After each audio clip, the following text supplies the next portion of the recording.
we take a closer look at fantasy swords. This is the Kitsune clan, a group of sword enthusiasts who like cosplay, reenactment, and historical martial arts. If you have similar interests, feel welcomed. We have already looked at some fantasy or pop culture swords and other weapons, as have a lot of other YouTubers. We might do it a bit differently. We are not trying to judge whether one of these weapons is good or bad, but we are interested in finding a way how to use them. To do so, there's a certain interpretive frame necessary. There has been a bit of discussion among other YouTubers how to deal with that, but we want to point out that here a bit more in detail. We think that aspects like pixelation, scaling, expectation and material need to be taken into account for interpreting fantasy weapons. When we look at historical weapons, it's often a surprise for people how lightweight they are. Here's a saber from World War I. It's a very lightweight thing, and if you look at it, it's hard to see it when you look at the edge side. And that's already one factor why swords are often depicted larger and thicker. Think of anime, manga, cartoons, or whatever. It's important that you recognize the structures and can easily spot them. Making weapons thicker has an immediate impact on the weight. Look here, this is a reenactment sword that is not beveled, so that its edge is 3 millimeters wide, a kind of a prerequisite. The cross section will look a bit like that. These flat edges are thought to not endanger anybody by a cut. But if we compare that to a beveled blade, we will see a significant difference. The beveled blade has only half the material of this reenactment type blade and therefore only half of the weight. If you cannot yet see it, why it's half, I help here.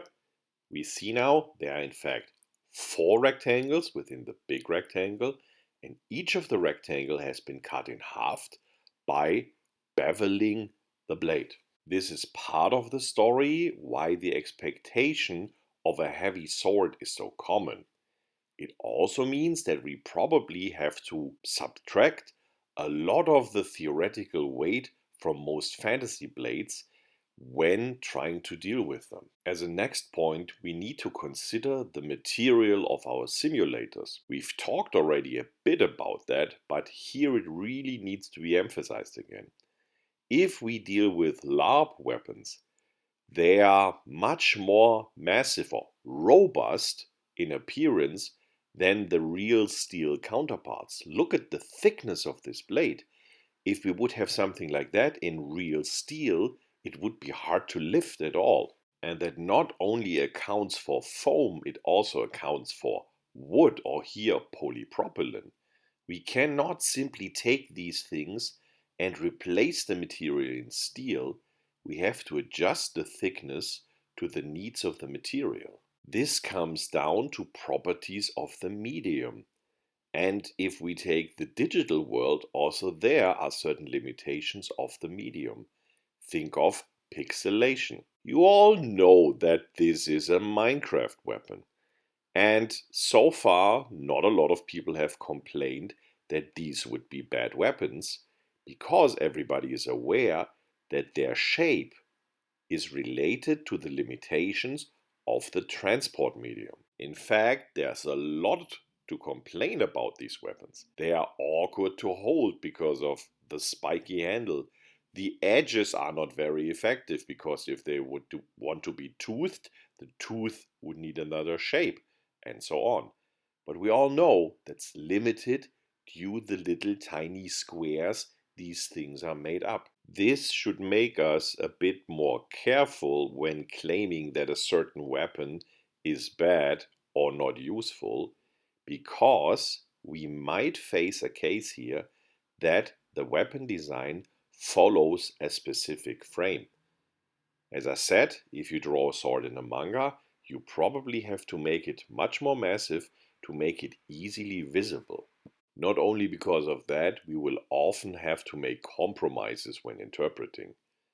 I don't want to start with the problem of having alien material needed to replicate a weapon properly. We can, of course, only do with our simulators what we can do. As a next aspect, we want to talk also about scaling, and that also applies here a bit. You can already see that the Minecraft sword is in fact rather short. The pixelation has certain limitations, how long a sword can be in comparison to a human. But in a lot of other cases, material and scaling come together to make swords look much more massive than they should be. So let's look at miniatures of historical warriors. These are miniatures from Del Prado, and they are well known to do miniatures that replicate a lot of the historical details. The bigger miniature is in a scale where a normal upstanding person would measure about or a bit less than 10 centimeters or 4 inches.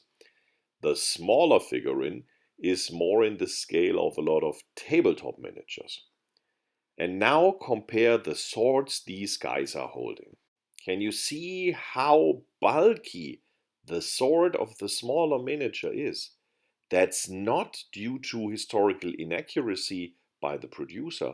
This is due to limitations of scale and material. And we simply have to take that into account when we look at fantasy miniatures and their often gigantic swords. It's about having them visible on the miniature very prominently with a material that cannot be a lot thinner, otherwise it would bend. We know that from historical metal figures, and we would also not easily spot these weapons.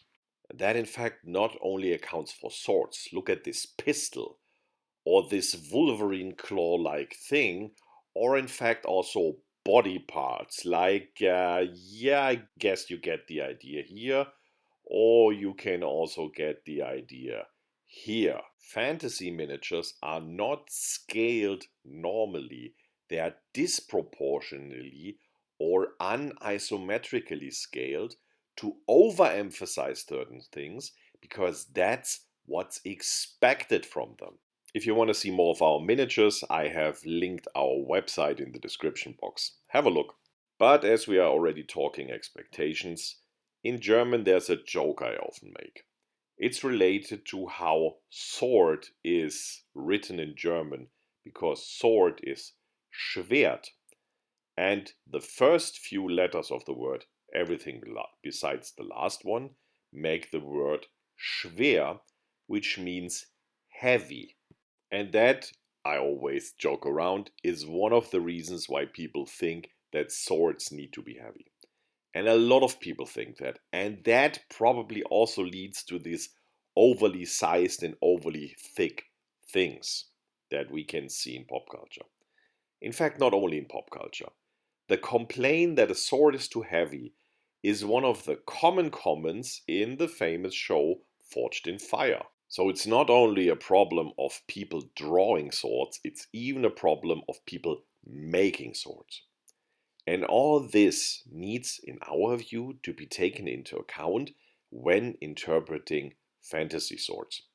We will continue in doing so, but this year should give a bit of a background idea how we come to certain conclusions.